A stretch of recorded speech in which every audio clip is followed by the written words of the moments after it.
It's episode number 112 of the Legal Sports Report podcast. I'm Adam Candee, joined by Dustin Gouker. Matt Brown out for another week.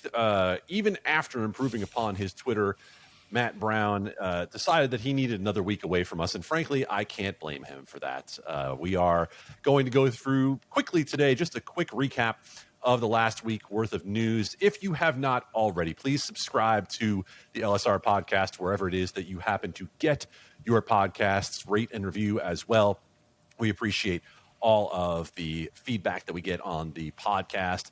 Dustin is available on Twitter at Dustin Gouker. I am at Adam Candee. Creativity not high on either, but they are easy to find. We will cover a quick hit of the news, Dustin, starting in Massachusetts, where we're kind of in a familiar spot to where we've been in years past, where the House has passed a bill overwhelmingly.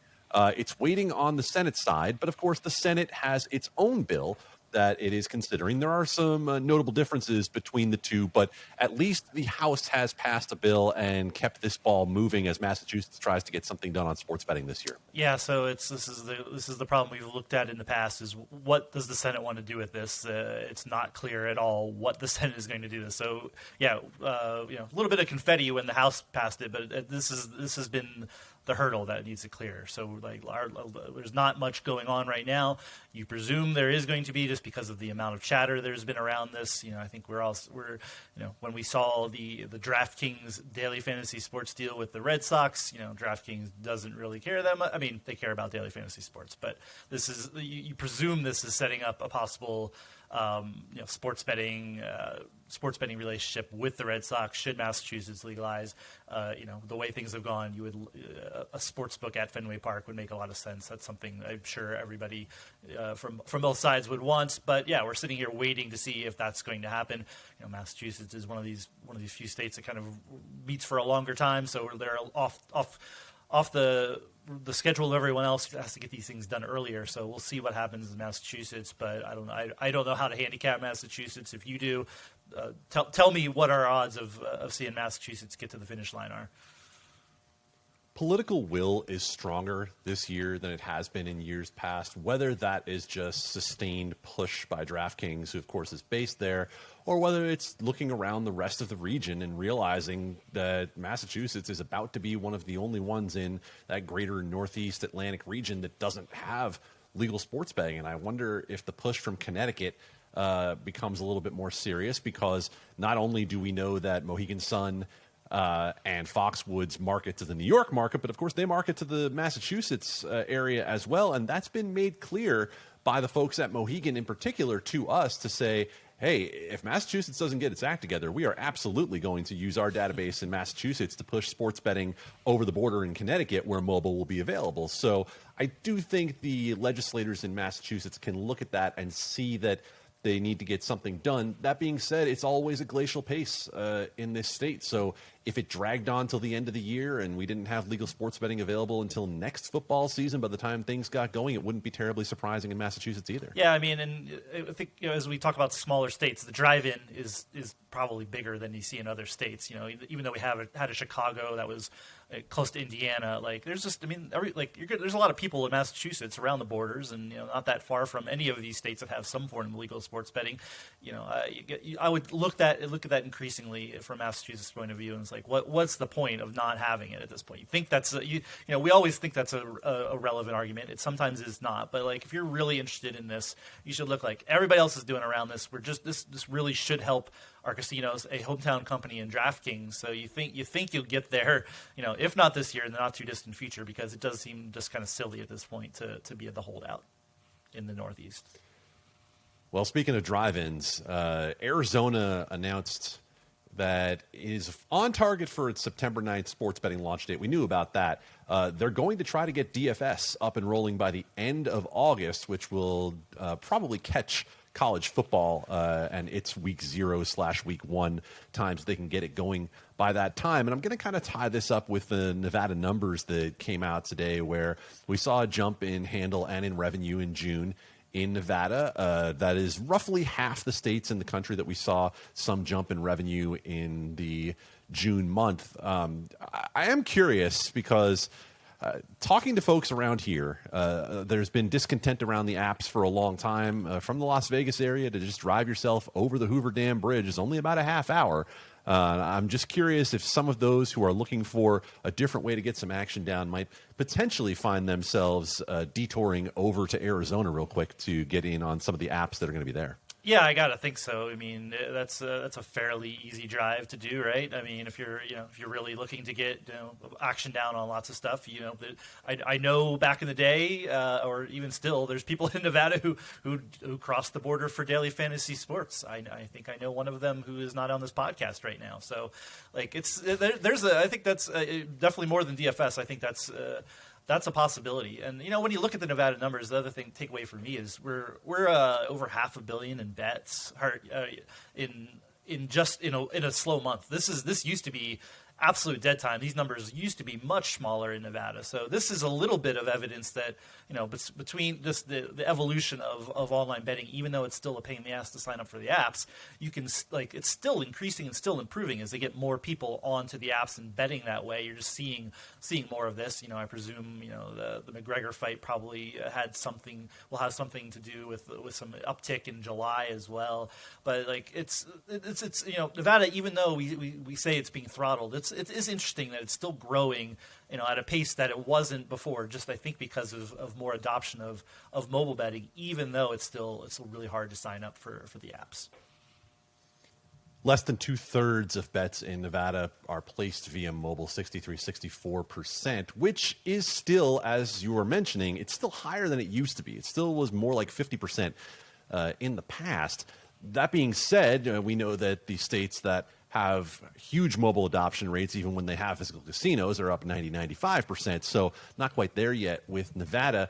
We'll say that a couple of things I think factor into June showing some bump in Las Vegas. First of all, I can tell you anecdotally, good luck finding a parking spot at a casino. Everybody who wants to take a vacation right now, who is backed up from not being on the road for a year from COVID, they're going to Hawaii and they're going to Las Vegas. And so there's a lot more people in the casinos right now. I think the other thing to factor in might just be the sports calendar also, that we have the NBA a little backed up this year coming into July when it normally is ending in June. So you had a whole month of NBA also. That being said, not to take anything away from the numbers in Nevada, but there are a couple of things that I'll be curious come next June to see how well they ultimately hold up. Dustin, we also I mentioned that we had the partnership deal announced between the Red Sox and DraftKings for DFS. We've had a number of deals also announced in Arizona. Sticking with that theme there, we're now up to 8 deals in Arizona, Dustin, and we saw PointsBet with Cliff Castle Casino, a small outfit up in northern Arizona. And by the way, shout out Cliff Castle Casino, who still owns a fair amount of my money from back when I was in college at northern Arizona and Flagstaff. I will say a friend of mine had a pretty good ritual at one point of driving down to Phoenix for a Diamondbacks game and then hitting Cliff Castle Casino on the way back up to Flagstaff, and one way or another returning far poorer than we did when we left for the trip. But it certainly seems like, to expand on this Arizona market a little bit, that it's going to be an interesting market because now we've seen the tax rate come out, and 10% on mobile, I think, is going to encourage a lot of applications. Yeah, and we saw Barstool deal with Phoenix Raceway, as we talked about. Like you have these the sports betting venues and teams are holders of licenses, or can be. So it's and we'll get into more in Barstool in Arizona here in a second, I think. But it's it's fascinating to me. We're sitting here on July 29th. They keep saying nothing is slowing down. We haven't picked out who the license holders are. We haven't picked. There may be more than are actually allowed to operate at this. I think at this point we're not quite there, but it's not shocking. It wouldn't be shocking to see us surpass the number of licenses available with partnership deals in the not too distant future with the access we're seeing. So and then we also, I guess we're not doing any kind of vetting of the sports betting app. So I'm like, how are in 5 weeks time, start of the NFL season? How are we?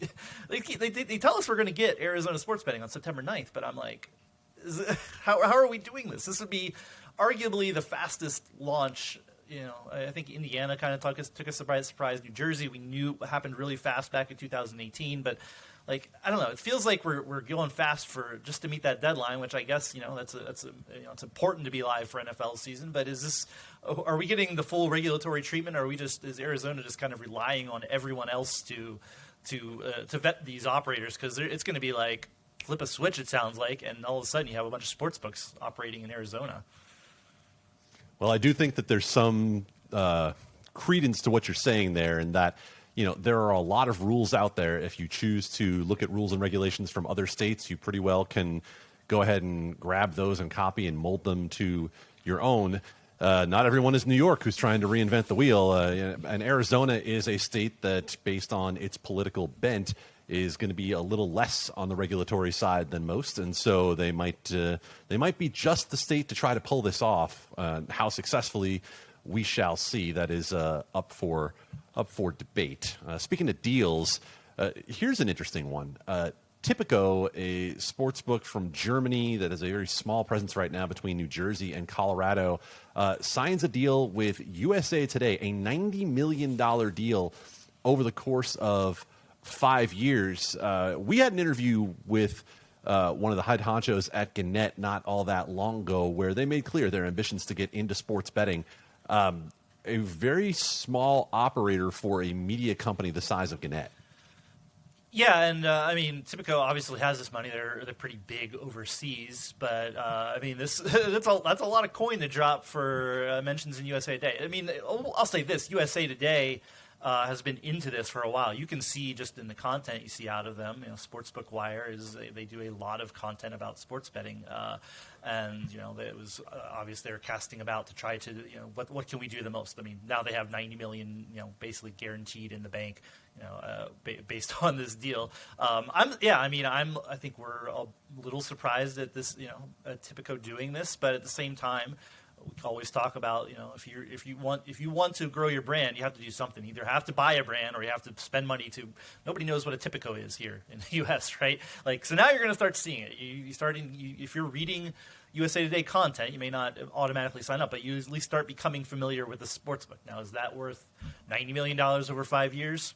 I don't know, but you got to spend it somewhere. There's these exclusive deals between media partners and sports books are getting fewer and far between, as we always talk about. So you want that that brand awareness and start getting your name out there. That's one of the ways you do it. So it is interesting to see. I will say I am a little disappointed in our readership for the fact that yesterday I wrote this headline, edited this story of Tipico's situation, and I guess there are not as many Dave Matthews fans out there as I thought there were. I really wanted to go Tipico situation for these Tipico times too many choices, which really would have fit, to be honest. It would have fit, but you can only go so esoteric with these things and expect people to still be able to understand what the heck you're talking about. We're also talking about European operators, or shall we say platform providers, when it comes to Kambi.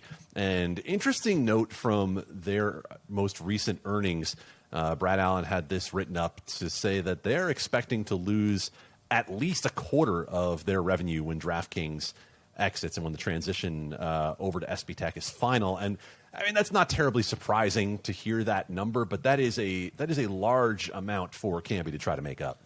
Yeah, I mean, I think we knew this. This was their first and oldest partner here. I mean, they helped DraftKings spin it up. DraftKings is number 2 behind FanDuel in terms of how much handle and revenue they're taking in any given market at any given time. So, it's that's a big hit. So, what is Kambi going to do that? I mean, they're still probably in the mix for being a platform in New York, things like that. They're gonna look to do this. I think they've proven that they're, obviously, they've done well in terms of getting people live and doing that. I think that's a compelling story for them. So, yeah, it'll be interesting to see what they do moving forward. But that's a lot of revenue to lose in one fell swoop.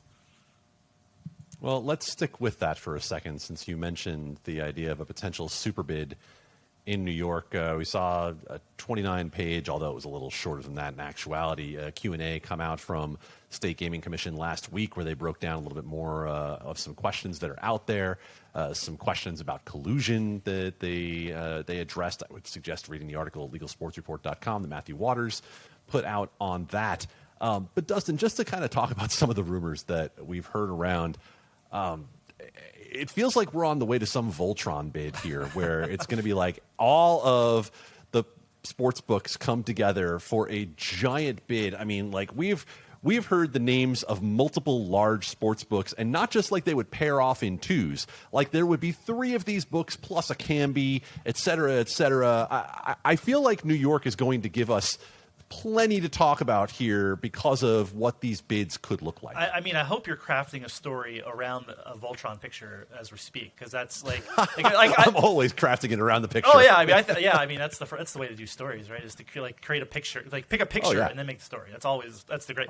I've done that before. I'm sure you have too. But sure. For a headline. But yeah, it's it's going to be wild whatever comes out of New York. I think it's if you think about I think if you look at it this way, like if you're the big operators and you don't want mutually assured destruction, you're trying to and you create a bid where all of you are somehow working together, then can New York possibly pass that up? Like that's I think they're trying to make an offer that they can't refuse, right? If you do that, like you can't if you're opening up the New York market without DraftKings and FanDuel or MGM, like what are you even doing? Like you're limiting the market immediately if you somehow not pick those people. So if they and rather than risk only going by 1 or 2, like you say all of us together, you have to pick us. Like you can't, you just can't not pick that bid, right? No matter how and maybe that makes it even more competitive in terms of like the rev share. I don't know, but like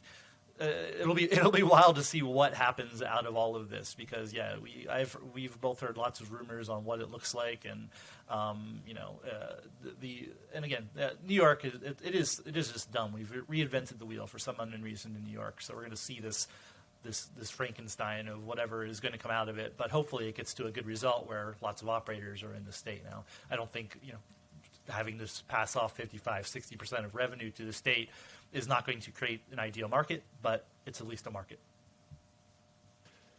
To the point you're making about the revenue share, we know that New York expects that even though legally it's a quarter of this, that it's going to get at least 50% of revenue share. And look at DraftKings in New Hampshire, 51%, depending on how you calculate it, where they had to offer to be the lone operator.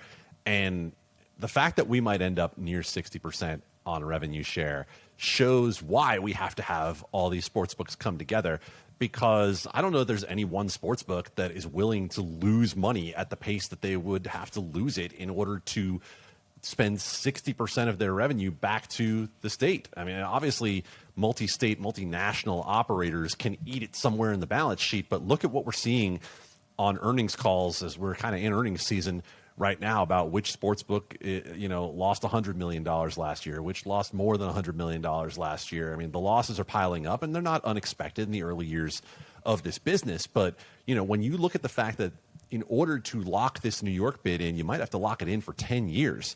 Like the economics of all this could look significantly different 10 years from now than they do right now. And that 60% might look even worse down the line. So, now could it look better? Could you not have to spend as much on promo costs and maybe it looks, better? Yeah, it sure does. But, I'm just fascinated by how all this in New York is going to play out. Yeah, and it depends on what you think. You believe the lawmakers say, "Oh, we'll go back and fix it later."